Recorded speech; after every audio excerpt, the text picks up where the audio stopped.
Chad Medlin's with us. Chad, how you doing, man? Good. How are you? Doing awesome. I appreciate you taking some time here to chat with us a little bit more about your service and serving our country. Obviously, not something that everybody does. However, it is something that is necessary. So I want to talk a little bit more about specifically your service. Give me a little bit of background. What, I guess, branch did you serve in and how long were you in? Okay. Yeah, I was in the Army from 2007 to 2011. So I just did a one-term kind of thing. Sure. And with your service there, what do you think is, I don't know, the path that took you there? What took you to the Army? Well, I barely graduated high school for one, so college was not an option. And two, it's kind of been in my family for a while, so just followed in their footsteps. Sure. And obviously going down that path, what was your family's reaction when you first told them and said, "Hey, this is what I want to do"? My dad was all about it. I was only 17, so I had to have my mom and dad's signature.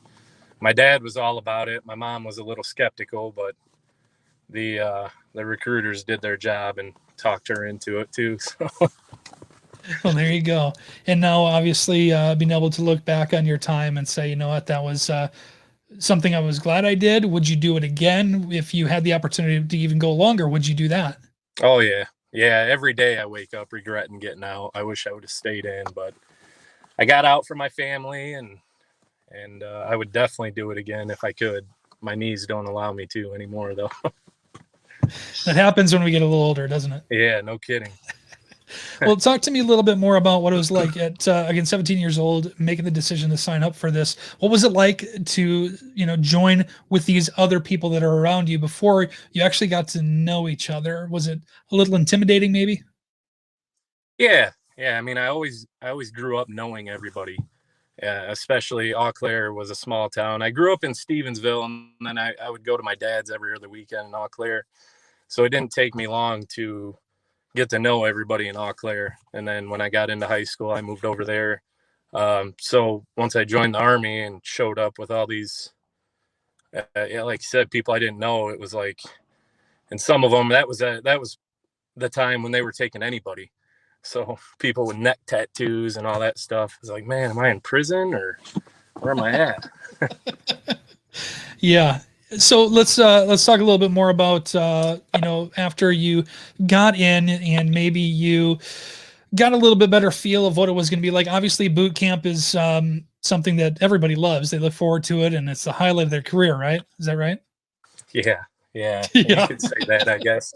I remember the first letter I wrote home to my dad. I was like, what the heck was I thinking? And that was all that it said. But didn't even say love, Chad. Just that. No, it just said, what the heck was I thinking? But it was a good experience. By the end of it, graduation day, you're like, all right, it was all worth it. So yeah.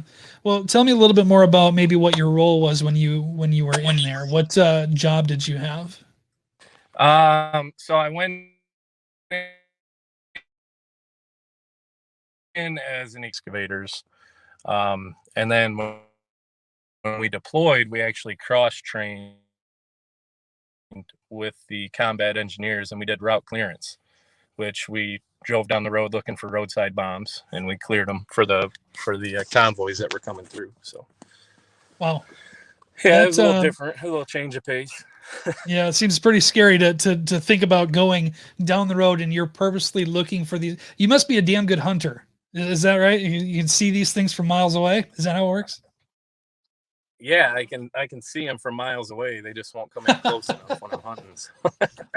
Awesome. Well, let's I guess talk a little bit more about the translation of, being in the military and going, into civilian life, how maybe some of the skills that you learned while you were in now apply to your everyday life?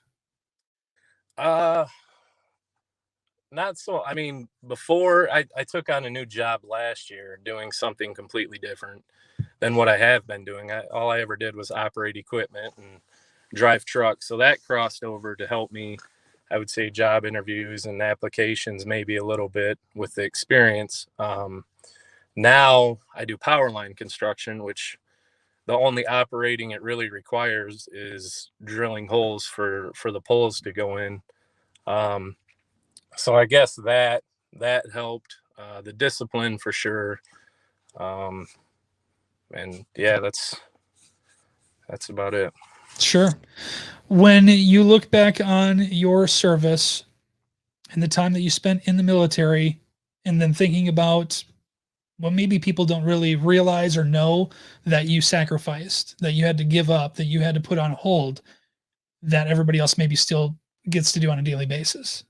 Yeah, yeah, that was tough. I mean, when I left, my first daughter was 6 months old, so I missed, her learning how to walk and all the firsts and everything. When I left, I think she was just barely starting to crawl, and then when I came home on leave halfway through, um, she came running up to me in the airport. So that was something I missed. I missed, birthdays of nephews and cousins and all that stuff.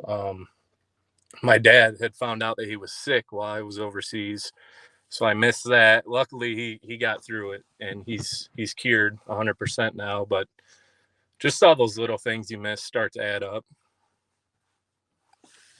Yeah, this is one thing that maybe people don't really realize, again, is going through those significant things. If you, go through and think about all the big major things, obviously that's a little bit easier to see, but things like, just having the kids maybe, crawl into bed on a Sunday morning or Saturday morning, those things are things that you sacrifice Right, being in the military.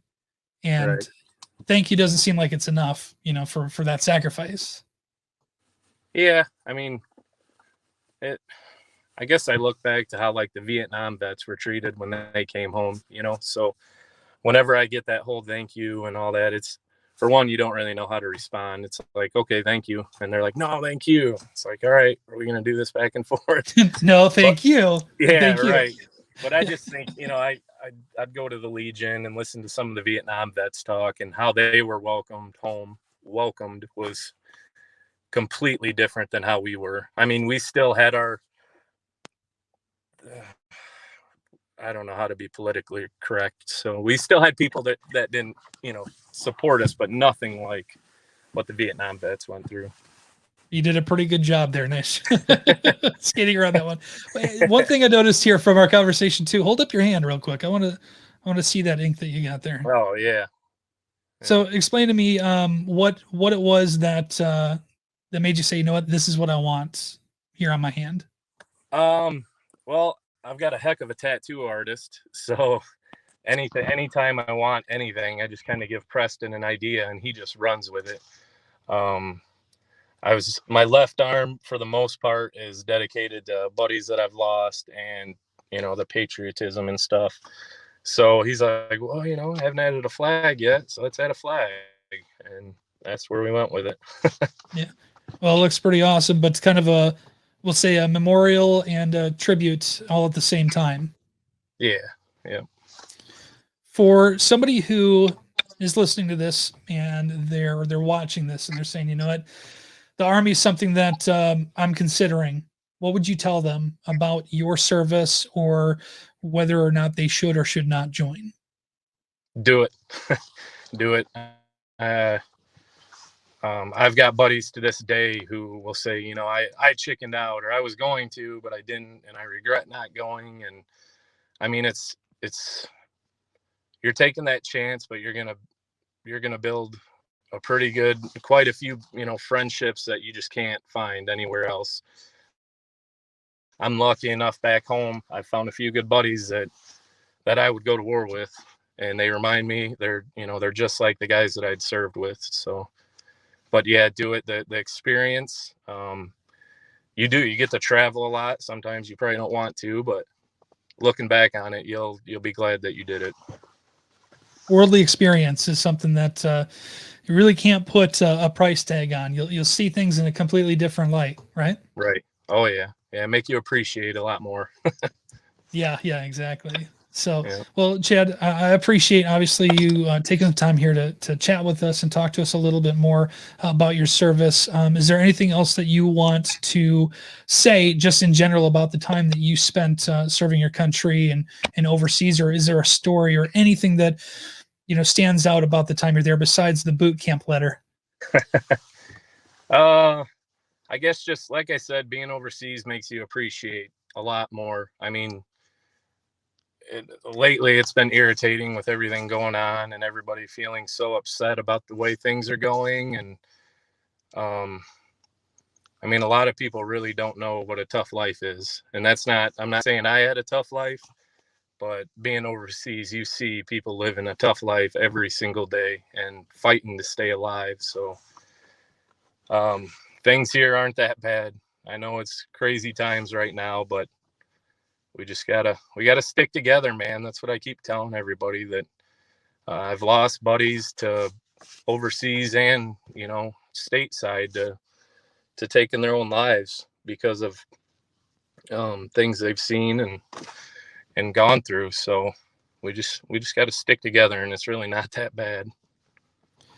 Yeah, seeing all of that and going through all of that makes you really appreciate what we do have. Yeah. And with that, again, and we say this throughout the month of May, and I feel like I try to say it as much as we can. It's the liberties and the freedoms that we do have here, and I don't want to sound like a cliche, but the liberties and the freedoms that we do have here are not ones that were just handed to us and said, hey, do whatever you want. These are things that we still defend today, and it's because of people like you, Chad. And I'm grateful for you, and just can't say thank you. Like I said, it doesn't seem like enough for the sacrifice that you've made for us, but this is one of the ways that we can try to, by highlighting a little bit about your story. So we appreciate you joining here. I appreciate everything you're doing to bring light to all this, Matt. Yeah, absolutely, man. And again, the May We Thank You tour, we're going to continue through the month of May to have more of our veterans here in Southwest Michigan join us for conversations about their time in. And you just got your first one there from Chad Medlin from Eau Claire. We appreciate you, buddy. You take care, all right? All right, you too. Thanks. All right, thanks, buddy.